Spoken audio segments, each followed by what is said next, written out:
अस्सलाम वालेकुम नाज़रीन, आप देख रहे हैं न्यूज़ टॉक। मैं हूं यशवीन जमाल। गुज़िश्ता रोज़ बलूचिस्तान में दर्दनाक वाक़यात के बाद आज सिक्योरिटी एजेंसियों की जानिब से दहशतगर्दों के खिलाफ मुख्तलिफ कार्रवाइयाँ देखने में आईं, जिसमें 25 खवारिज को हलाक कर दिया गया। ISPR की प्रेस रिलीज़ के मुताबिक ज़िला खैबर के इलाके तीरा में इंटेलिजेंस की बुनियाद पर ऑपरेशन किया गया, जिसमें 25 खवारिज को हलाक जबकि 11 को जख्मी कर दिया गया। इस ऑपरेशन के दौरान 4 जवानों ने जाम शहादत नोश किया। दहशतगर्दी की अफरियत का जड़ से खात्मा करने के लिए मुल्क भर में बड़े ऑपरेशन का इंदिया भी वज़ीर आज़म की जानिब से काबीना इजलास में दे दिया गया है। आज वफाकी काबीना के होने वाले इजलास से खिताब करते हुए वज़ीर आज़म शहबाज शरीफ का कहना था कि मुल्क दुश्मनों से कोई बात नहीं होगी, अब दहशतगर्दों के खात्मे का वक्त आ पहुंचा है। वज़ीर आज़म का मजीद कहना था कि दुश्मन कुव्वतें चीन और पाकिस्तान के दरमियान खलीज पैदा करना चाहती हैं, जिसमें उनको हरगिज कामयाब नहीं होने देंगे। इसके साथ ही वफाकी काबीना के इजलास में ऑपरेशन इस्तेहकाम पाकिस्तान के लिए 20 अरब रुपए जैसी खतीर रकम की मंजूरी भी दी गई, जबकि हुकूमत की जानिब से ऑपरेशन के लिए रकम की मंजूरी एक तरफ है, लेकिन असल मसला इस कौमी इत्तफाक राय का है जो इस ऑपरेशन के हवाले से ताहाल मौजूद नहीं है, क्योंकि ऑपरेशन अज़्म इस्तेहकाम पर मुतअद्दिद अपोजिशन जमातों के अपने अपने तहफ़्फ़ुज़ात हैं, अभी भी मौजूद हैं, बरकरार हैं, और हुकूमत की जानिब से सिलसिले में ऑपोजिशन को अभी तक किसी किस्म की बातचीत के लिए इंगेज नहीं किया गया है। ऐसी सूरत में ये ऑपरेशन अपने मुतवक्किल नताइज कैसे हासिल करेगा? इस मामले पर हुकूमत ऑपोजिशन क्या एक पेज पर आ सकते हैं कि नहीं आ सकते? जो कुछ पिछले 1-2 दिनों में हुआ है और जिस तरीके से लगता है कि बलूचिस्तान इस वक्त एक वेव है, उसकी जद में है, उसको लेकर कितनी संजीदगी है हुकूमत के एंड के ऊपर? क्योंकि जो वज़ीर दाखिला है मोहसिन नकवी साहब, उनकी एक स्टेटमेंट है जो कि मैं समझती हूँ कि जो इस वक्त हालात हैं कम से कम वो अक्कासी नहीं करती जो उनकी सोच है उसकी। वो ये कहते हैं जी कि बलूचिस्तान में तो कोई इतना बड़ा मसला ही नहीं है, एक SHO की मार है। तो अगर एक SHO की मार है तो ये जो इतने वेल कोऑर्डिनेटेड अटैक्स हमने देखा कि वहाँ पर हुए, वहाँ पर जितना जानी नुकसान हुआ, वो कोई एक दिन का प्लान नहीं लगता। तो वो SHO कहाँ थे जिनकी एक दिन की मार थी? क्यों हमें ये फेस करना पड़ा? वहाँ जो मासूम इंसानी जानों का ज़िया हुआ है, फिर उसका जवाब कौन देगा? ये कुछ इशूज़ है, इन पर बात करेंगे। हमारे साथ प्रोग्राम में मौजूद है नईम पंजोता साहब ने ज्वाइन किया पाकिस्तान तहरीक इंसाफ से। बहुत शुक्रिया सर आपका, आपके वक्त के लिए। Thank you ji. पाकिस्तान मुस्लिम लीग नवाज से इख्तियार वली खान साहब मौजूद हैं। सर बहुत शुक्रिया आपका भी, आपके वक्त के लिए। सर मैं पहले आपसे गुफ्तगू का आगाज़ इसलिए कर लेती हूँ कि मोहसिन नकवी साहब की स्टेटमेंट जो है वो तो मैंने आपको सुनाई, उन्होंने जो कहा है। पाकिस्तान तहरीक इंसाफ अब ये कह रही है कि मोहसिन नकवी साहब का जो इस्तीफ़ा है आ जाना चाहिए, उसका मुतालबा किया जा रहा है। मैं चले मोहसिन नकवी साहब का स्पेसिफिक नाम नहीं लेती, लेकिन आपको नहीं लगता कि सर सम हेड्स मस्ट रोल जो हुआ है ये किसी ना किसी लेवल के ऊपर एक फेलियर है, उसका एतराफ़ भी करना पड़ेगा, उस फेलियर के लिए लोगों को पेनलाइज भी करना पड़ेगा? Thank you very much Yashveen. देखें, इस्तीफे का मुतालबा अगर कोई और करता तो बंदा उस पर संजीदगी से गौर भी कर सकता, लेकिन जो लोग इसका इस्तीफे का मुतालबा कर रहे हैं मोहसिन नकवी का, ऑल्दो कि मैं खुद जाती तौर पे उनकी स्टेटमेंट से कुछ ज्यादा खुश नहीं हूँ, लेकिन उससे ज्यादा नॉन सीरियस लोग ये नॉन सीरियस मुतालबा कर रहे हैं कि जिनकी अपनी हुकूमत में PIA के सारे पायलट्स को ग्राउंड कर दिया गया था, इनके अपने शेरी हवाबाजी के वजीर की एक स्टेटमेंट से इनमें से किसी ने इस्तीफा दिया, रेल गड्डियां टकराई, इन्होंने किसी को इस्तीफा दिया। इनकी इंटीरियर मिनिस्ट्री में कितने एक्सीडेंट्स को, ब्लंडर्स को तो दहशतगर्दी से कंपेयर नहीं कर सकते ना। मैं बता रहा हूँ, अब मैं आ रहा हूँ उसी पे आ रहा हूँ। टेररिज्म के वाकयात इन्होंने खुद, ये कौन लोग मुतालिबा कर रहे हैं? वो लोग मुतालिबा कर रहे हैं जिन्होंने दहशतगर्दी को, टेररिज्म को खुद इंपोर्ट किया था, स्वात के रास्ते, काशगर के रास्ते, वजीरिस्तान में चमन के रास्ते इन्होंने खुद इंपोर्ट नहीं किया। क्या ये भूल गए? इनका अपना वजीर आला जो था, जो महमूद खान था, उसने इंपोर्ट करने के बाद जब टेररिज्म उसके अपने गले पड़ गई तो उसको 50 करोड़ रुपए का तावान भी देना पड़ा। इनसे इनका सवाल मैंने फिर असेंबली फ्लोर पे उससे सवाल किया था कि महमूद खान या आप तरदीद करो या आप इसके इकरार करो। वो इससे भी कासिर थे कि वो तरदीद कर सर, इन्होंने जो 4 साल पहले 3 साल पहले गलत पॉलिसी डिसीजंस किए थे, वो आज इस बात को जस्टिफाई करते हैं कि ये इंटेलिजेंस फेलियर्स हों, ये इंतजामी फेलियर्स हों, लोगों की जानों का ज़िया हो। इस बात पे जो बलूचिस्तान के CM की स्टेटमेंट है ना कि किसी बलूची ने पंजाबी को नहीं मारा बल्कि एक टेररिस्ट ने एक पाकिस्तानी को मारा, मैं उस पे खड़ा हूं। सर मैं भी आपको गुजारिश करूंगी कि इस इतने सेंसिटिव इशू के ऊपर आप भी ये ना कहें कि ये गैर संजीदा लोग हैं, इनकी बात, ये भी पाकिस्तानी है सर, इस मुल्क में पॉलिटिक्स करते हैं, इस मुल्क में हुकूमत करते हैं। ये सबसे पहले पाकिस्तानियत इनकी कहां से आपको दिखाई दे रही? मुझे तो कहीं दिखाई नहीं दे रही। नहीं दिखाई मुल्क के दिफाई इदारे जो इस वक्त लड़ रहे हैं दहशतगर्दों से, ये पीठ पे उनकी कमर पे छुरे घोंपते हैं, ये अपने अदलिया पर हमलावर है, ये पार्लियामेंट पर हमलावर है, मैं पंजोता साहब से जवाब ले लेती हूँ, मैं स्टेट पर हमलावर है। मैं पंजोता साहब से जवाब मैं ले लेती हूँ, पंजोता साहब से जवाब, लेकिन ये बड़ा जो है ना वो एक ट्रिकी वो है डोमेन है, टेरिटरी जिसमें आप जा रहे हैं, क्योंकि माजी में आप लोगों के लीडरान भी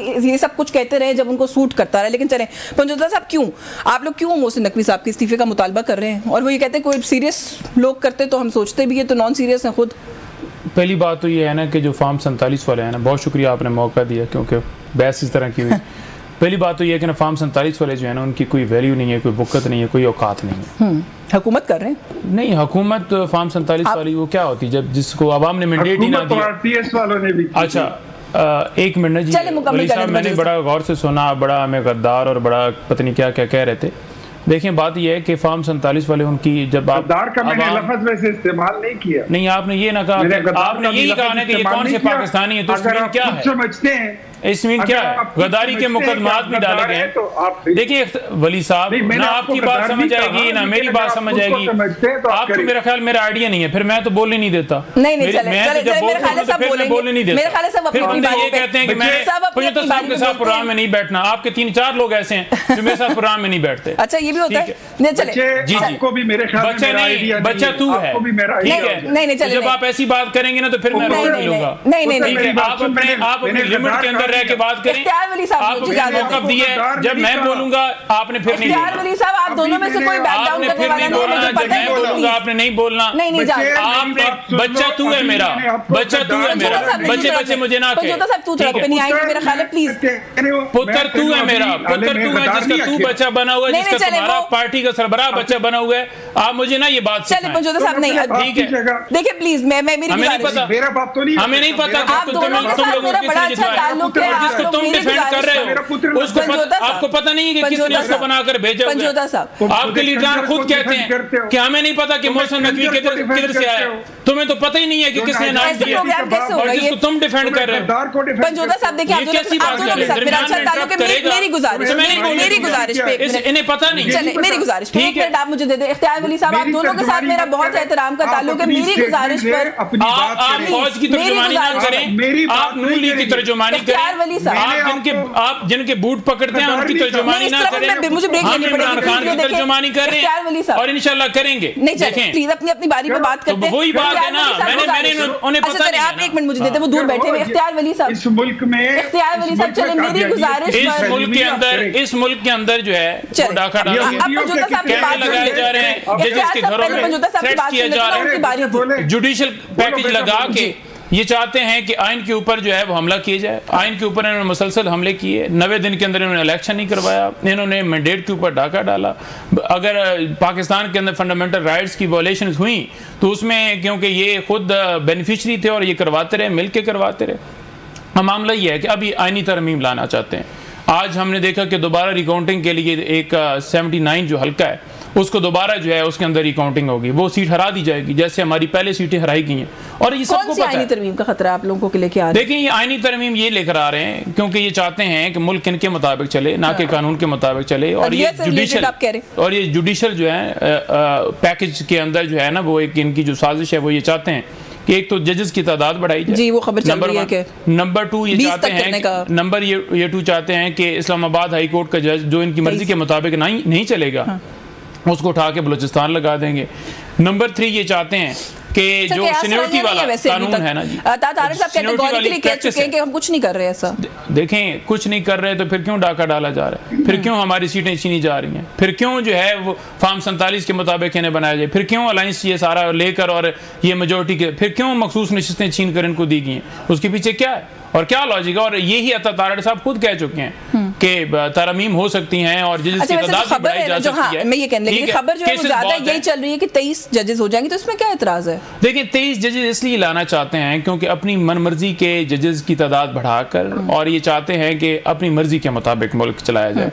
जो जजेस इस वक्त आपने देखा कि 8-5 से फैसला है तो उन्हें पता चल गया कि सुप्रीम कोर्ट के अंदर मोस्टली जजेस बहुत ज्यादा ब्लैकमेलिंग भी की, कुछ जजेस को इस्तीफे भी हमने दिलवाए और कैमरे भी लगवाए, उनको उनके बच्चों की धमकियां भी दी, लेकिन उन लोगों के इस्तीफों के बावजूद इतनी तादाद है जो मेजोरिटी में है, उस मेजोरिटी को मिनॉरिटी के अंदर कैसे लाया जाए? तो इसलिए ये चाहते हैं कि जजेस की तादाद बढ़ाकर सीनियरिटी की बेसिस पे ही होंगे ना, अगर कोई एक्स्ट्रा जज लाएंगे। मेरी गुजारिश सुने, सबसे पहले जो मुख्तलिफ हाई कोर्ट्स हैं उनमें जजेस की तादाद कितनी है? वहां पर बहुत ज्यादा गैप है। वहां तादाद क्या कंप्लीट हो गया है, लोअर जुडिशरी के अंदर क्या कंप्लीट हो गया है? और इस मौके के ऊपर जब ये देख रहे हैं कि सीटों वाला जो फैसला है उसको इंप्लीमेंट भी नहीं किया जा रहा, जब ये देख रहे हैं कि जो डाका डाला गया है वो दरखास्त सुप्रीम कोर्ट के अंदर फिक्स भी नहीं की जा रही, जब मिलिट्री ट्रायल चल रहा है, जब दीगर दरखास्तें हमारी चल रही हैं, उधर रिव्यू पिटीशन दायर इन्होंने कर दी है, तो ये जो सारी इस वक्त की सूरत हाल है, उस मौजूदा सूरत हाल के अंदर इस मौके के ऊपर ये सारा करना, और देखें दरखास्त और क्या दी जा रही है, वो और क्या लेकर आ रहा है, और ये चाहते हैं कि जो एक पावर है हाई कोर्ट के पास या सुप्रीम कोर्ट के पास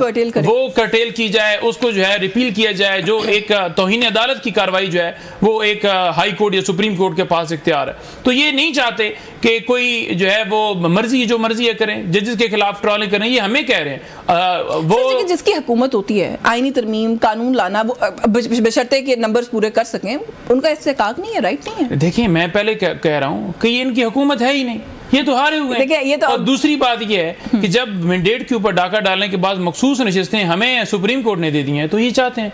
तीसरी बात ये है कि जजेस को थ्रेट करने के लिए उनके ऊपर कभी किसी के वीजे निकल आए, कभी किसी का पासपोर्ट निकल आया, कभी किसी की प्रॉपर्टियां निकल आई हैं। तो जो जज ये कहेगा कि कोई एजेंसी जो है वो मुल्क ना चलाए बल्कि आइन के मुताबिक चले, और वो कहेगा कि आए जी बताएं कि कौन ऑडियो रिकॉर्डिंग करता है, और जिस जज को डराया धमकाया जाए कि अगर इस केस से पीछे नहीं हटोगे तो तुम नताइज भुगतोगे, तो उसको ये डिफेंड करने के लिए उस एजेंसी को आ जाते हैं कि भाई ये जज कौन होता है जो किसी से भी पूछे। ये एजेंसियों का इख्तियार है रिकॉर्डिंग करना, खुफिया रिकॉर्डिंग करके फिर उसे लॉन्च करना, फिर ट्रोलिंग करना, फिर जो है वो मीडिया के ऊपर। मैं इख्तियार साहब से कमेंट ले लूं, जो आपने भी बात की ना रिजर्व सीट्स वाली, इख्तियार वली साहब ऐसा लगा कि रिजर्व सीट्स के डिसीजन के बाद आप लोगों ने ये ठान लिया कि आप कुछ ना कुछ ऐसा करेंगे जुडिशरी को लेकर कि जिसके अंदर शायद, क्योंकि खुश तो नहीं थे आप लोगों ने तो ये भी कहा कि कॉन्स्टिट्यूशन को रीराइट कर दिया जजेस ने इस सारे मामले के अंदर। तो अब इस तरह की कयास सराइयां हो रही हैं, बहुत सारी चीजें जो बंजोदा साहब यहाँ बता भी चुके हैं, एक एक्सटेंशन का मामला भी है। तो क्या मतलब आपके ख्याल में what are you people up to, आपके ख्याल में इस तरह की तरमीम करके ये चीजें आगे कंट्रोवर्सी में इजाफा नहीं होगा? दिस इज वेरी सिंपल, इसमें कोई रॉकेट साइंस है ही नहीं ना, ये कोई मुश्किल मैथमेटिक्स है। सुप्रीम कोर्ट के फैसले पर हमारा जो मौक़िफ़ है वो बड़ा साफ और सुथरा है, बड़ा वाज़ेह है। क्या पीटीआई उसमें वहां पे मुद्दई थी? नहीं। क्या इन्होंने क्लेम किया? नहीं। ये सुन्नी इत्तेहाद कौंसिल वहां पे लड़ रही थी। अच्छा, फैसला होता है कि ना गवर्नमेंट साइड पे ना सुन्नी इत्तेहाद कौंसिल पे ये सीटें इनको दे दें। आजाद पार्टी के लोग हैं, आजाद जिन्होंने इंडिपेंडेंट इलेक्शन लड़ा है उसकी पार्टी बना दी, फिर इस तरफ डाल दो उस तरफ डाल दो, मर्जी की तशरीह सुप्रीम कोर्ट, वो भी कोई आसमान से उतरे हुए लोग नहीं। इसमें मुद्दबाना गुजारिश है। नहीं आपकी बात बोलने नहीं देना। नहीं सर, वो तो देखिए मैं सर सवाल पूछने का राइट तो देना, सवाल पूछने का राइट तो देना। सर आप जो बात कर रहे हैं, आप ये कह रहे हैं कि किस तरह से ये आइन रीराइट हुआ, कि किस तरह से पीटीआई को मिली। आप लोगों को मिल जाती तो आइन रीराइट ना होता सर, क्योंकि राइट तो आपका भी नहीं बनता था। देखिए, हमने ये कहा है कि हमारा राइट बनता है या नहीं बनता, ये तो हमने नहीं कहा। हाँ। हम ये कहते हैं कि पीटीआई का राइट नहीं बनता, ठीक है, whatever the decision is and will, जो भी हो, लेकिन पीटीआई का राइट बनता ही नहीं है, ये उसका क्लेम ही नहीं कर सकते। इफ ये जो वकील साहब बैठे हुए हैं, उम्मीद है इन्होंने पढ़ा लिखा होगा, कुछ ये पर्चे देखा है, इन्होंने देखा होगा कि उसमें लिखा हुआ है आईन में कि अगर आपने पढ़ाई नहीं की, अगर आपने अपनी लिस्ट सबमिट नहीं की, अगर ये एग्जिस्ट नहीं करती तो आप इसके ऑनर नहीं बन सकते, आपको ये राइट हासिल ही नहीं है कि वो सीटें आपको मिले। तो वो the matter is very clear, loud and clear. बहुत बड़े बड़े वकीलों ने उसको बहुत अच्छे इसमें दो बातें, पाकिस्तान तहरीक इंसाफ ने लिस्ट जमा करवाई भी थी, एक बात अगर आप बात करती है ना, नहीं, और दूसरी बात जो आप बात सुन ले तो आपको समझ आ जाए। नहीं मैं सुन लेती हूँ आपकी पूरी बात, लेकिन दूसरी बात जो आप कह रहे हैं ना कि हम तो क्लेम कर ही नहीं रहे थे, आप लोग क्लेम कर रहे थे सर। आप लोग तो गए हैं सुप्रीम कोर्ट ये कहने के लिए कि ये नशिस्तें हमें बांट दी जाए। मैं ये नहीं कह रहा हूँ कि हम क्लेम नहीं कर रहे थे, मैं ये कहता हूँ कि हमें मिलती है या नहीं मिलती है, वो अलग बात। अच्छा ठीक है, लेकिन इन्होंने क्लेम नहीं किया क्योंकि इनका क्लेम बनता नहीं है, ये उसके मालिक है नहीं, तो इनको किस तरह दी जा सकती है? मालिक कोई भी हो सकता है, XYZ व्हाटएवर एंड हूएवर, जो भी है, लेकिन पीटीआई नहीं है। अब दूसरी बात कहता हूं कि कॉन्स्टिट्यूशनल अमेंडमेंट एक्सटेंशन, अगर ये एक्सटेंशन कोई इतनी बुरी बात है या अमेंडमेंट कोई इतनी बुरी बात है, तो फिर आप लोगों ने क्यों की? आपने फिर जनरल बाजवा को क्यों एक्सटेंशन दी? क्यों लाए थे? वोट आपने भी दिया था सर, वोट आपने भी दिया था। नहीं, हमने वोट दिया था ना। बिल कौन लाया था? एक्सटेंशन कौन लाया था? ये क्यों लाए थे? ये तो उसको ताहयात चेयरमैन बना रहे थे, ताहयात चीफ ऑफ आर्मी स्टाफ बना रहे थे। हाँ। तो इनकी अपने माजी में क्या बना हुआ है? ये दूसरों को फार्म 47 का ताना देते हैं, खुद ही आरटीएस के पैदावार है। अगर आरटीएस ना होता तो आज ये लोग यहाँ पे होते, इनकी असेंबली में इतनी सीटें होती, कभी भी नहीं। ये खैबर पख्तूनख्वा के हल्के खुल जाएं तो क्या इनके पास सीटें बचती है? खुदा की कसम, ये सब हारे हुए हैं।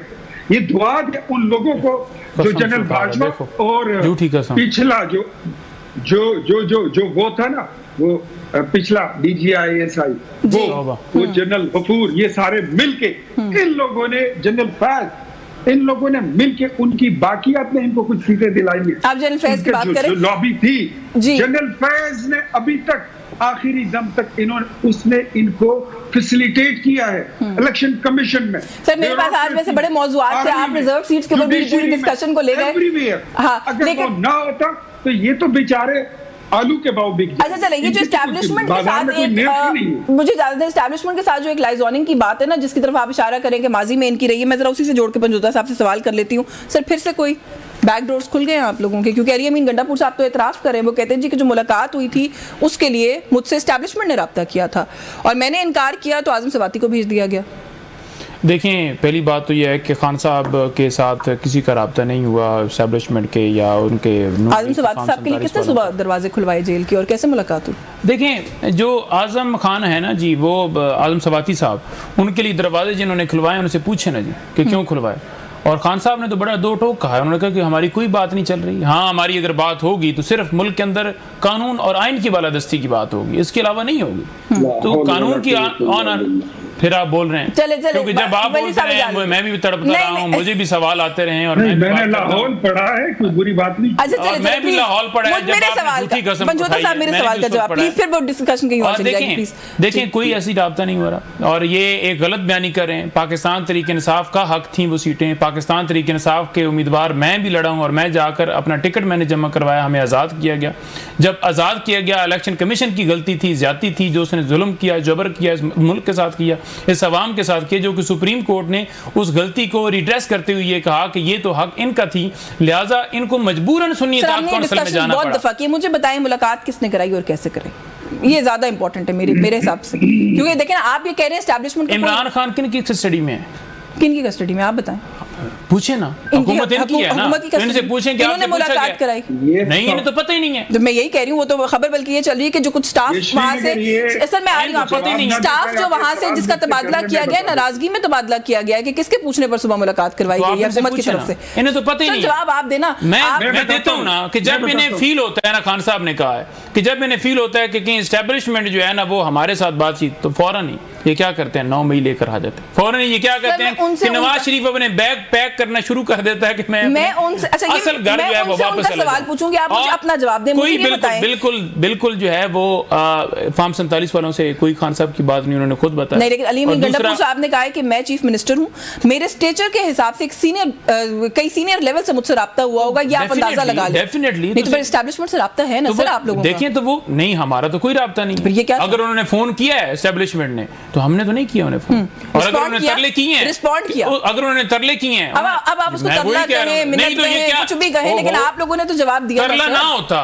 तो वो इजाजत दे के एनओसी क्यों कैंसिल की जाती, क्यों रोड बंद किए जाते, क्यों मोटरवे बंद की जाती, क्यों सारे रास्ते जो है रुकावटें डाली जाती, क्यों लोगों के घरों में छापे मारे जाते, क्यों कहा जाता कि जनाब 7 बजे जो है इजाजत है, आप प्लीज मिलें। अभी तक आप लोग इनकलाब ला रहे थे, आप मज़ाहिमत कर रहे थे, अब वो आपकी एक दफा मिन्नत करते हैं, आप अच्छे बच्चों की तरह मान जाते हैं। ऐसे इनकलाब क्यों लाते हैं वैसे जो आप लोग ला रहे थे? क्या 8 को नहीं आ रहे? रोक लें। नहीं, मैंने तो देखिए, इमरान खान ने इस वजह से कहा कि ठीक है आप मुलतवी करें, क्योंकि उन्हें पता चला, जब बताया गया, सारी डिटेल्स उन तक पहुंची कि मुल्क के अंदर दोबारा जो है वो 9 मई वाला हमारे ऊपर मलबा डाल देंगे। और इमरान खान ने मैसेज दिया कि वो कानून और आइन की पासदारी करता है, और उन्हें बताया गया कि मजहबी जमात इस्लामाबाद में आई है, इस वजह से मुलतवी करना जरूरी है। बांग्लादेश की टीम आई है, इमरान खान नहीं चाहते कि मुल्क के अंदर पुरतशद्दुद वाक़यात हो। इमरान खान ने मैसेज दिया है कि उनकी जमात है पुरअमन जमात है। एक दफा फिर मैसेज देकर उन्होंने साबित किया, और जहां पर ये कहते हैं जी कि इनके पास तादाद नहीं, फिर तादाद नहीं है तो बंद क्यों किया, फिर क्यों कर्फ्यू नाफिज किया गया पूरे मुल्क के अंदर। ब्रेक से वापस आके से बात करते हैं। इख्तियार वली साहब कह रहे हैं वो बताएंगे कि मुलाकात कैसे हुई, वो भी पूछेंगे, साथ ही साथ ये भी पूछेंगे कि जो आप फैक्टर्स बता रहे हैं तो 8 सितंबर को भी तो यही फैक्टर्स होंगे। फिर अगला जलसा भी हम मुलतवी समझे, इस ब्रेक के बाद बात करते हैं। हमारे साथ रहिए। वेलकम बैक नाज़रीन। ब्रेक पे जाने से पहले बात हो रही थी कि जलसा जो कैंसिल हुआ, कहाँ से कांटेक्ट हुआ, एस्टैब्लिशमेंट से किसने रब्ता किया, कैसे रब्ता हुआ। इख्तियार वली साहब कह रहे थे, मैं बताता हूँ आपको। सर बताएं, क्योंकि पंजोता साहब ये कह रहे हैं कि हुकूमत आपकी है, आप बताएं कि वहाँ पर किसने किसको एक्सेस दिया, कैसे दिया। सुबह 7:30 बजे एक ऐसे शख्स है जिससे इजाजतों के बाद मुलाकात की इजाज़त नहीं मिलती, 7:30 बजे सर सारा रब्ता भी हो गया, मामला भी सेटल हो गया। देखिए, एक तो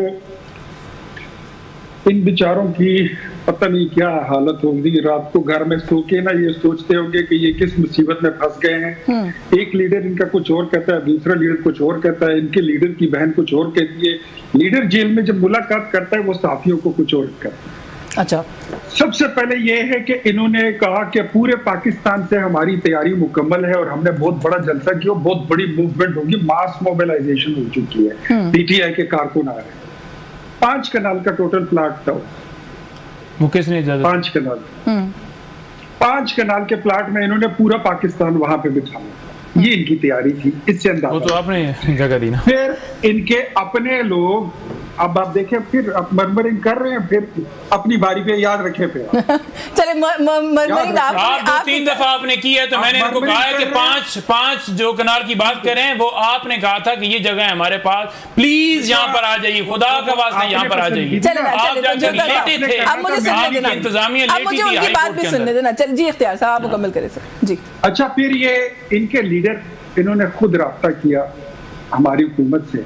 हुकूमत हमेशा अमन चाहती है, आशती चाहती है। उन दिनों कुछ एक मसाइल जो और भी थे। किसने राब्ता किया? एक से सॉरी, मैं आपकी बात नहीं प्लेस कर सकी। आप कह रहे हैं इमरान खान साहब ने राब्ता किया हुकूमत से?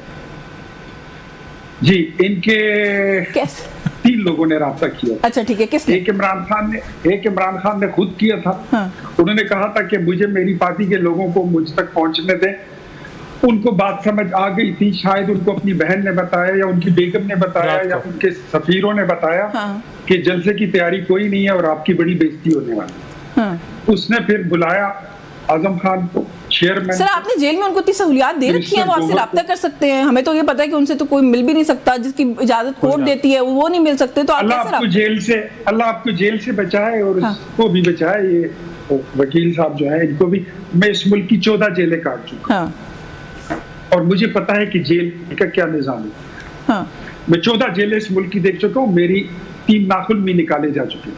हाँ। ये लोग तो इब्तिदाई इश्क है, रोता है क्या, आगे आगे देखिए होता है क्या। आपकी अभी शुरुआत है, अभी तो आपने RTS के मजे लूटे हैं, अभी तो आप फार्म 47 के रोने रोगे, इसके बाद आप 147 वाला रोना भी आपका आने वाला है। तो बात यह है कि इनके अपने लीडर की दरखास्तें 3 जा चुकी हैं आर्मी चीफ के पास कि I want to meet you, मुझसे बात करें, मैं बात करना चाहता हूँ, मुझे सेफ एग्जिट दे दें, मैं पाकिस्तान से बाहर निकलना चाहता हूँ, मैं पाकिस्तानी सियासत को उससे रिटायरमेंट लेना चाहता हूँ। इनका यह मैसेज भी आया है कि मैं कोई भी गारंटी देने के लिए 50 रुपए का स्टाम्प क्या 250 के स्टाम्प पे भी लिखने के लिए तैयार हूँ। ऑन कैमरा में ये बात करने के लिए आप कहेंगे इंटरप्ट कर रही हूँ मैं आपको, ये तो बड़ी बड़ी खबरें हैं, ये क्यों नहीं पहले ब्रेक में कहीं पे, मतलब ये तो जो आप हाँ बड़े इंकशाफात है। ये बरखुरदार आपके साथ बैठा हुआ है, इसको ज्यादा बातों का पता नहीं। मैंने कहा चलो थोड़ा सा इसको बता दूं कि मुझे सारा पता है। अच्छा नहीं, वैसे एक सेकंड आप कह रहे हैं नहीं नहीं, अच्छा क्या इमरान खान ने कहा है कि मैं डील नहीं करूंगा, मेरा जीना मरना इस मुल्क के अंदर है, मैं चोर लुटेरा नहीं हूँ, जो लंदन एग्रीमेंट के तहत जो है वो वापस आऊंगा और वापस जाऊंगा। चलिए पंजोता साहब इजाजत देना, इख्तियार खबर पूरी देना। नीचे मैं खबर पूरी देना, कुछ कह रहा है, ये आके कुछ कह रहे हैं कि हमने अली अमीन से रब्ता किया और ये कह रहे हैं कि इमरान खान से रब्ता इख्तियार वली साहब मुझे इजाजत देना, इख्तियार साहब पूरी खबर दे देना। आपने कहा 3 लोगों ने रब्ता किया, इमरान खान और बाकी 2 कौन है?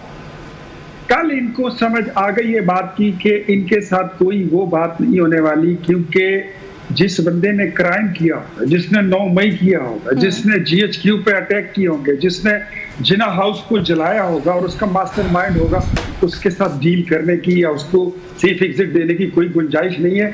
जब वो बात समझ गए तो कल उन्होंने स्टेटमेंट डाल दी कि अगर मुझे कुछ हुआ तो आर्मी चीफ और DG ISI उसके जिम्मेदार है।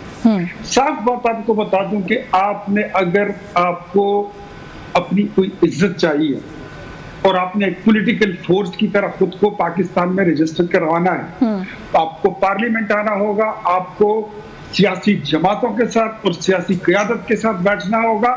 जब तक आपका लीडर नवाज शरीफ और जरदारी के साथ रब्ता नहीं करेगा, आपके साथ कोई बात करता ही नहीं है। और आपका लीडर अपने औसान, अपने हवास वो खो बैठा है। चले, मैं पूछ लेती हूँ, मैं पंजोता साहब से पूछ के फिर आपके पास वापस आती हूँ। मैं पंजोता साहब से सर पूछ लूँ सवाल, फिर आपके पास वापस आके पूछूंगी कि आपके लीडर भी कहाँ है, क्योंकि ये भी एक सवाल है। पंजोता साहब, आपके लीडर जो है वो क्या करते फिर रहे हैं सर? वो खुद राब्ते करके मिलते हैं, वो कहते हैं दरखास्तें कर रहे हैं। ये तो जरूर बताएं, साथ में ये भी बताएं कि आज का भी जलसा फिर कैंसिल ही समझें, सिंस आप लोग इतने अच्छे बच्चे हो गए हैं। तो नहीं, देखें, पहली बात तो ये कि जलसा हर सूरत होगा 8 को। वो तो आपसे पहले भी कह रहे थे, अली अमीन साहब सियासत छोड़ रहे थे। इससे पहले इन्होंने 2 दफ़ा हमें इजाज़त देकर और कैंसिल की है। और इसमें क्योंकि मैंने पहले भी गुजारिश की कि खान साहब ने मैसेज दिया कि ना वो पहले 9 मई वाले थे और ना वो अब जो 22 जो है वो अगस्त वाले हैं, क्योंकि ये 22 अगस्त को फिर दोबारा 9 मई का जो है इंसिडेंट करवा सकते थे और उन्हें सारी इतला मिली कि इस तरह से सारा मामला हो रहा है। 8 को भी करवा सकते हैं, जो अगर ये खदशात है। देखें इस वक्त कौम गवाह है ना कि हमें 2 दफ़ा हमने इनको मौका दिया और उस वक्त मजहबी जमातें भी आई थी,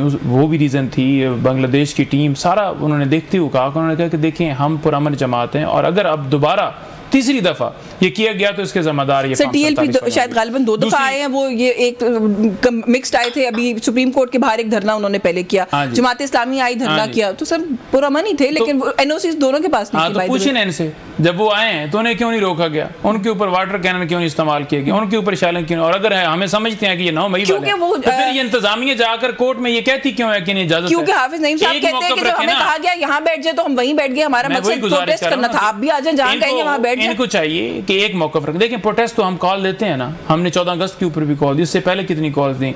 झंडे पुलिस का सिर्फ इन्होंने लगाया हुआ है कि आपने लोगों से झंडे खींचने हैं PTI के, उनको उठाना है, उनको मारना है, पीटना है, उसके अलावा तो कोई नहीं है पुलिस का। इसी वजह से आज देखें दहशतगर्दी की क्या पोजीशन है। जब आप इदारों को आप लगा देंगे कि आप एक पार्टी को ख़त्म करने के आपके ऊपर टास्क है, अपने लोगों को ख़त्म करने का टास्क है, तो फिर अदारा परफॉर्मेंस नहीं दे पाएगा। मैंने हमारे साथ आते हैं, उन्होंने कहा कि तो बड़ा आसान काम है कि एक NOC कैंसिल करते जाएं, इनके जलसे कैंसिल करते जाते हैं, हमें तो इनसे कोई परेशानी नहीं है इनकी। देखें NOC वो आप इनका असल चेहरा देखें कि एक तरफ ये जाकर कहते हैं कि इनको इजाजत है और दूसरी तरफ ये कहते हैं कि ये 9 मई वाले हैं। फिर आप ये कहना कि आप इजाजत नहीं हमने देनी, तो फिर हम अपना उस हिसाब से करें। हम प्रोटेस्ट करते हैं, हम आपसे इजाजत मांगते हैं, आप बेशक जितने मर्जी छापे मरवाएं, गिरफ्तारियां कराएं, लेकिन हम हर सूरत जलसा करते हैं। सवाल यही है, अली अमीन गंडापुर साहब ने भी कहा मैं सियासत छोड़ दूंगा, आपने बड़े जज्बाती स्टेटमेंट्स दी उस जलसे के हवाले से कि पता नहीं कुछ भी हो जाए जलसा होके रहेगा। जलसा तो नहीं हुआ ना सर, फिर 8 सितंबर को भी यही है।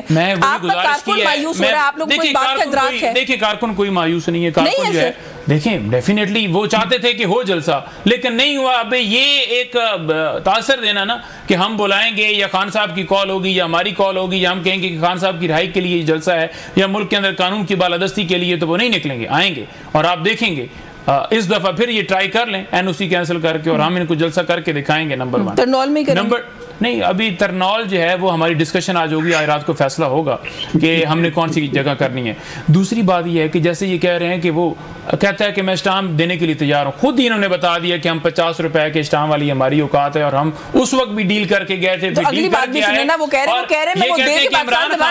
देखिए इमरान खान बाहर जाने को तैयार होता ना तो 9 मई से पहले का चला गया होता। इमरान खान जाने को तैयार होता तो वो कहता कि जब उसके ऊपर केसेस बनाए जा रहे थे, इमरान खान जाने वाला होता तो वो कहता जिस वक्त आपने वजीराबाद उसके ऊपर हमला किया, जब जुडिशियल कॉम्प्लेक्स उसके ऊपर हमला किया, जब आपने 9 मई करवाया, जब आपने उसको जेल में डाला, जब उसकी बीवी को जेल में डाला, जब पार्टी के ऊपर क्रैकडाउन की, उसने तो नहीं कहा। उसने कहा मैं कौम के साथ खड़ा हूं, मैं आपके बच्चों के मुस्तकबिल की खातिर खड़ा हूं। उसका तो मकसद ये है कि वो मुल्क को आगे लेकर जाना चाहता है। और इनका मकसद क्या है, इनसे तो पूछे ना।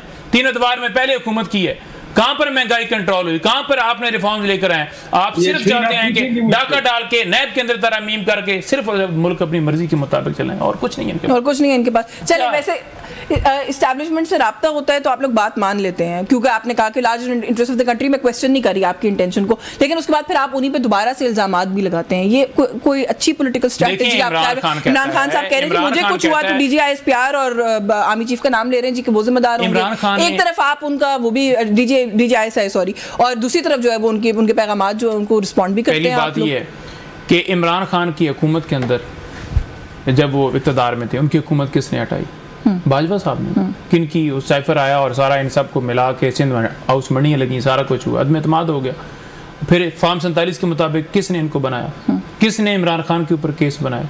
कौन आज अडयाला जेल को कंट्रोल? उन्हीं से आप बात करते हैं। तो वो कह रहे हैं कि अगर मुझे कुछ होता है तो सारा किए जो इन्होंने, तो वही जिम्मेदार होंगे ना। जो इसमें कोई पूरी फौज ऐसी कोई बात नहीं। उसका सरबराह अगर गलत काम करेगा, अपनी आईनी एक हदूद है उससे हट के वो काम करेगा तो डेफिनेटली। लेकिन वो कहते हैं कि हम आपसे बात इस हद तक करना चाहते हैं कि आप सियासत के अंदर इन्वॉल्व ना हो, मुल्क को चलने दें, आइन के मुताबिक चलने दें, आवाम की मंशा के मुताबिक चलने दें, सियासत से आप दूर रहें। इमरान खान तो कहते हैं कि जो भी बात होगी आइन के अंदर रह के होगी, और इनके पास क्या होगा जिन्हें किसी ने बनाया जब आप लोग सियासी बयान दें कि हम इन्वॉल्वमेंट नहीं करते और कर भी रहे हो, जब आप ये कहते हैं कि शहबाज शरीफ से क्यों बात करूं, मौसम का हाल पूछूं, बात तो वहीं करेंगे। फिर आप कहते हैं हम इदारे को सियासत में इन्वॉल्व होने से दूर रखने का कहते हैं। इदारे से बात करना कहां का आईनी अमल है? से बात करेंगे तो शहबाज शरीफ घर चला जाएगा, बल्कि जेल में जाएगा, उसकी हुकूमत खत्म हो जाएगी। शहबाज शरीफ से कैसे बात हो सकती है?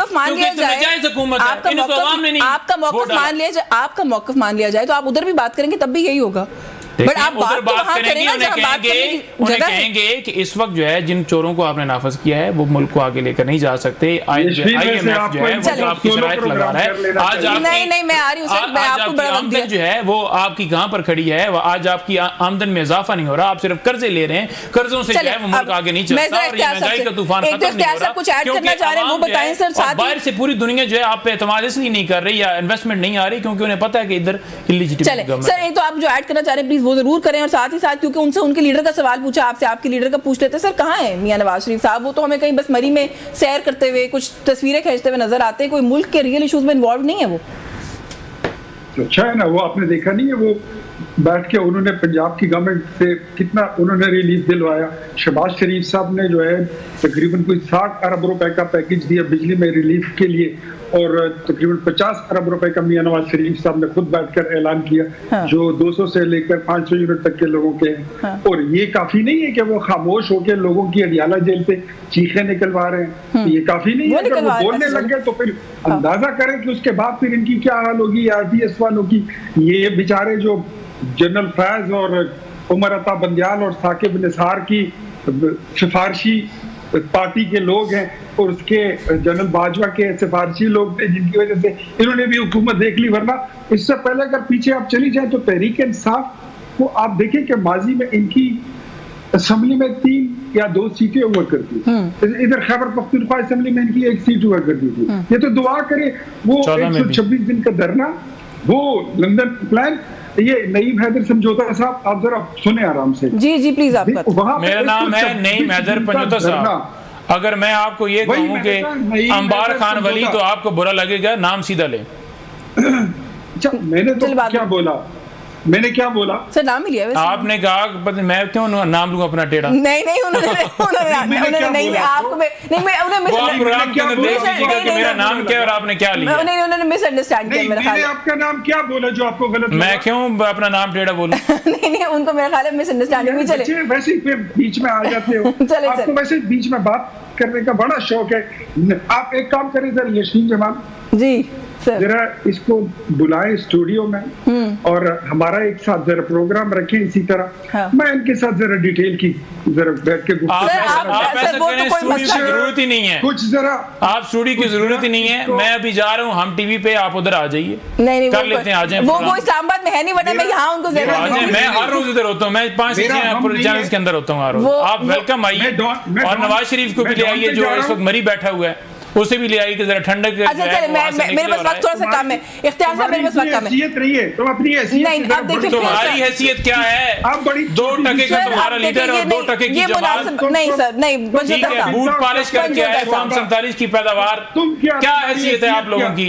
नहीं, आप लोग आवाम के मैंडेट के ऊपर नहीं, ये देखिए प्लीज, अगर इस तरह का पॉलिटिकल डिस्कोर्स होगा तो फिर किस तरह गलत, तुम लोगों की क्या अटैक ना करें, तुम तो अपने कांस्टिट्यूशन से इलेक्शन नहीं लड़ सकते। इख्तियार साहब नहीं, मरियम जो है इसकी तर्जुमान कहती थी कि अपना वार्ड का इलेक्शन नहीं लड़ सकते। हम लोग कहते हैं पागल तो आप हैं सर, हम लोग झूठी कस्में खा रहे हैं, अल्लाह का कहर नाज़िल होते हैं लोगों के ऊपर जो झूठी कस्में खाते हैं। चलिए ना, मुझे बात मुकम्मल करने दें। नहीं, इख्तियार साहब, सर आप इस मुल्क के अंदर पॉलिटिकल डिस्कोर्स नहीं हो सकता, कॉन्वर्सेशन नहीं हो सकती। पंजोता साहब प्लीज, अब मेरा ख्याल है मैं सेगमेंट यहाँ पे खत्म करूंगी। इख्तियार वली साहब आपका भी शुक्रिया, पंजोता साहब आपका भी शुक्रिया, एंड आई रियली हो कि हम लोग जो है वो आधे घंटे का सेगमेंट था, मेरा ख्याल है हम वो भी उसको भी कंट्रोल में नहीं रख सकते जब पॉलिटिकल पार्टीज आपस में एक दूसरे के बयानी के खिलाफ बात कर रही होती। तो आई थिंक हमें थोड़ा सा ना मैच्योर जो है कॉन्वर्सेशन है उसकी तरफ जाने की ज़रूरत है। एक ब्रेक का वक्त हो रहा है, हमारे साथ रहिए। क्या जी, वेलकम बैक नाज़रीन। जैसे हम प्रोग्राम के पहले हिस्से में भी आगाज़ में बात करते हैं, मुल्क में इस वक्त जो एक सिक्योरिटी सूरत हाल है, बलूचिस्तान में जो कुछ हुआ, कुछ जानने की कोशिश करेंगे कि मामला इस वक्त क्या समझ में आ रहा है, सलूशन इस इशू का क्या है, क्योंकि ये कोई आजकल का नया मामला तो मसला तो है नहीं है। बलूचिस्तान की बात कर लें, KPK के कुछ इलाकों की बात कर लें, वहाँ पर इस तरह के मामला हमें देखने को मिलते हैं, लेकिन कभी कोई लॉन्ग स्टैंडिंग सलूशन ऐसा लगता है कि नहीं आया, वो मिसिंग रहा हमेशा। उसकी क्या वजह, इस पर भी बात करेंगे। हमारे साथ मौजूद है सीनियर दिफाई तज्जियाकार है ब्रिगेडियर रिटायर्ड हारिस नवाज साहब ने हमें ज्वाइन किया। बहुत शुक्रिया सर आपका, आपके वक्त के लिए। सर सबसे पहले तो जो कुछ हुआ पिछले 1-2 दिन के अंदर, उसको आप किस तरीके से देखते हैं? आप समझते हैं कि एक कोऑर्डिनेटेड वेल प्लान्ड किस्म की कोई चीज़ वहाँ पर हुई है, या बस कुछ कोइंसाइड कर गया क्योंकि अकबर बुगटी की बरसी थी वहाँ पर, फिर जिस तरीके से हमने देखा कि पे दर पे मुतअद्दिद वाक़यात हुए, तो ऐसा लगता है कि बड़ा कोई वेल प्लान्ड कोई एक्टिविटी थी जो वहाँ पर हुई है?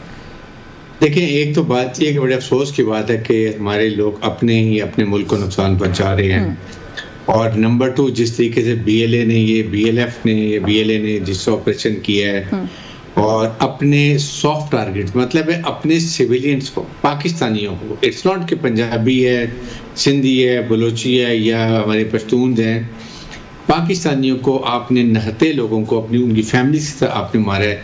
ये एक जुल्म की इंतहा है और ये अनएक्सेप्टेबल है, अनडिजायर्ड है। इसी तरीके से उसके बाद आप वो देखें जो कौम परस्त जो हमारी पॉलिटिकल नेशनल पार्टी हैं, बिल्कुल जो पाकिस्तान तस्लीम करती हैं, उससे मुसल्लह अफवाज हुकूमत पाकिस्तान हर वक्त मुज़ाकरत करने के लिए तैयार हैं, उनके तहफ़्फ़ुज़ात दूर करने के लिए तैयार हैं। लेकिन कोई भी जो समझते कि मैं नाराज बलोच हूँ लेकिन मैं हथियार उठा रहा हूँ अपनी मुसल्लह अफवाज के खिलाफ या रियासत के खिलाफ या पाकिस्तान के खिलाफ, वो नाकाबिल तलाफ़ी है, नाकाबिल माफ़ी है, उनका माफ़ नहीं करेंगे, उनके खिलाफ प्रॉपर ऑपरेशन होगा। जिस तरीके से किया गया नहायत ही कंडमनेबल है, अफसोसनाक है कि वो आपकी जो नारंग बलोच को देखें जो कि मिसिंग पर्सन के लिए रोज धरने दे रही होती है, कभी गवादर में कभी इस्लामाबाद में।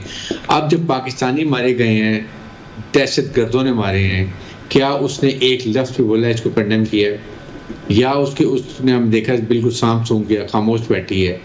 इसका मतलब है कि ये तमाम चाहे BLA, BLF और Narang Baloch company, they are all on the payroll of foreign elements, जिसमें इंडिया और रॉ सबसे पहले शामिल है। वो इनको पैसे देते हैं चंद सिक्कों के लिए, चंद डॉलर्स के लिए।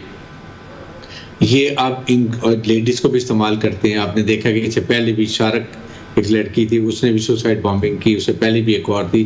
तो ये बलोच कल्चर के खिलाफ है कि जहाँ पर बलोची किसी हालत में खवातीन को आगे नहीं लाते इन चीज़ों के लिए, लेकिन क्योंकि आप वहाँ के बलोच नौजवान जो वो काफी पढ़ लिख गए हैं, वो इन चीजों में नहीं आते। लेकिन इसके अंदर ब्रिगेडियर साहब एक जरूर, क्योंकि आपने भी मारंग बलोच की भी मिसाल दी, वहाँ पे कुछ कोर इश्यूज ऐसे हैं जो मैंने पहले भी कहा कि वो लॉन्ग स्टैंडिंग है, वो आज के या कल के तो नहीं है।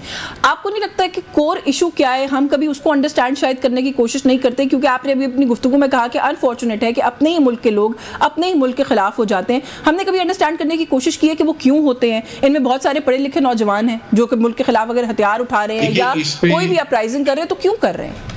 देखिए, इसमें जो है ना फेडरल गवर्नमेंट की भी रिस्पॉन्सिबिलिटी है कि दे हैव टू इंश्योर कि आप इस्लामाबाद में बैठ के ये फैसले जो बलूचिस्तान के नहीं कर सकते हैं। आपको चाहिए कि आप वहाँ से फेडरल गवर्नमेंट के जो पॉलिटिशियंस हैं, मिनिस्टर्स हैं, they should come to Balochistan, और कौम प्लस जितनी भी वहाँ नेशनल पार्टीज हैं उनसे आप मुज़ाकरात करें, जो पाकिस्तान का आइन को भी मानते हैं, पाकिस्तान की रियासत को मानते हैं, उनसे बैठ के उनके तहफ़्फ़ुज़ात वहाँ पर सुने।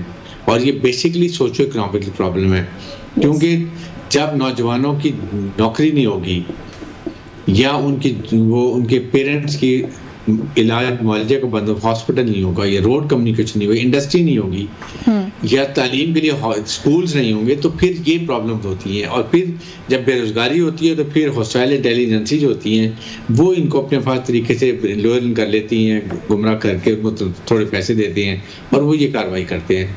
सो हुकूमत का काम है कि वहाँ पर फेडरल गवर्नमेंट के जाके तहफ़्फ़ुज़ात सुने, उनके दूर करें। अगर जमीन के लोगों के पास जमीन है, पानी नहीं है, तो ट्यूबवेल लगा दें, सोलर के लगा दें, it's not a big deal. इसी तरीके से अगर किसी को पैसे बिजनेस के लिए पैसा चाहिए, थोड़ा बहुत वो दे दें, भेड़ चाहिए वो दे दें। सर जो बात आप कर रहे हैं ना, ये तो वो समझ में आता है कि इसके ऊपर एक पूरा एक पॉलिसी जो है वो लेकर आने की जरूरत है, एक चेंज या रिफॉर्म या रिव्यू या कुछ भी कह लीजिए उसको। लेकिन हुकूमतों की संजीदगी का सर ये आलम है कि मोहसिन नकवी साहब इंटीरियर मिनिस्टर हैं, वो कहते हैं कि कोई इतना बड़ा इशू नहीं है, तो एक SHO की मार है। तो सर वो SHO कहाँ था जब ये इतनी मासूम जानों का ज़िया हो गया? ये इस तरह की स्टेटमेंट्स जो हैं क्या रिफ्लेक्ट करती हैं on the part of the federal government? देखें, ऐसी इररिस्पॉन्सिबल स्टेटमेंट्स हमारे फेडरल मिनिस्टर्स को नहीं देनी चाहिए। It is very sensitive issue.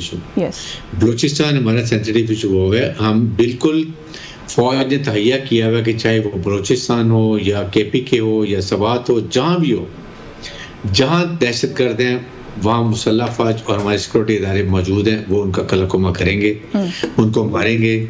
लेकिन साथ एक स्ट्रॉन्ग स्ट्रेटजी होनी चाहिए कि आपकी जो सियासी गुफ्तगू जारी रहनी चाहिए उन लोगों से जो पाकिस्तान के आइन और कानून को मानते।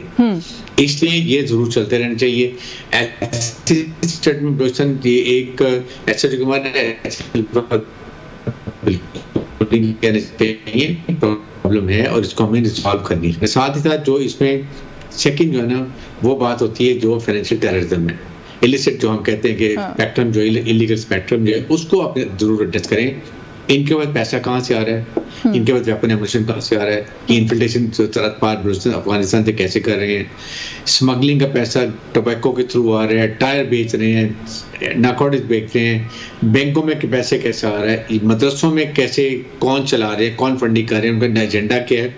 ये साइमल्टेनियसली एक्शन की जरूरत है ताकि वन फॉर ऑल इसको खत्म करें। सर ये जो अभी आपने बात की फाइनेंशियल एक पूरा जो उनका एक चेन है, उसकी अगर बात कर लें, वो किस तरह से खुद को रीग्रुप करते हैं, मोबिलाइज कैसे होते हैं, प्लान कैसे करते हैं, उसकी बात कर लें, एग्जीक्यूशन कैसे करते हैं। अब ये जो इंसिडेंट हुआ, खाली स्पेसिफिक चीज़ की अगर हम बात कर लें, किसी ना किसी सतह के ऊपर सर इंटेलिजेंस फेलियर भी है। हम इतने बेखबर हैं कि वो इतने वेल कोऑर्डिनेटेड अटैक्स करके चले गए।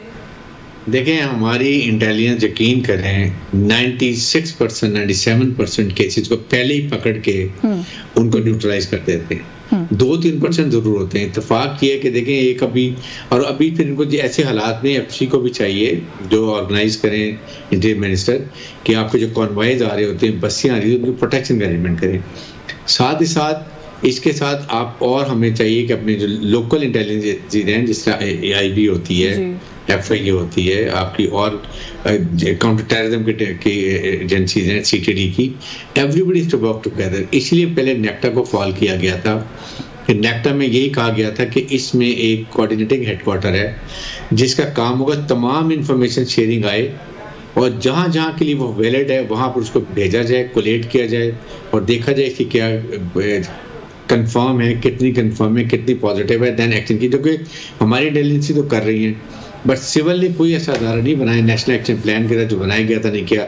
आपने मदरसा रिफॉर्म नहीं किया, जुडिशियल रिफॉर्म नहीं किए, कोर्ट सबसे बड़ी एक और वजह। अच्छा सर, सॉरी आपको इंटरप्ट कर रही हूँ, मेरे पास वक्त थोड़ा महदूद है। मैं एक चीज़ पे आपसे ज़रूर कमेंट लेना चाहती हूँ। टाइम इन एंड आउट कुछ एक स्पेसिफिक इंटरवल के बाद इस मुल्क में एक नए ऑपरेशन का जिक्र शुरू हो जाता है। आजकल फिर हो रहा है, काबीना ने अप्रूवल भी दे दिया है, खती रकम भी मुख्तस कर दी गई है।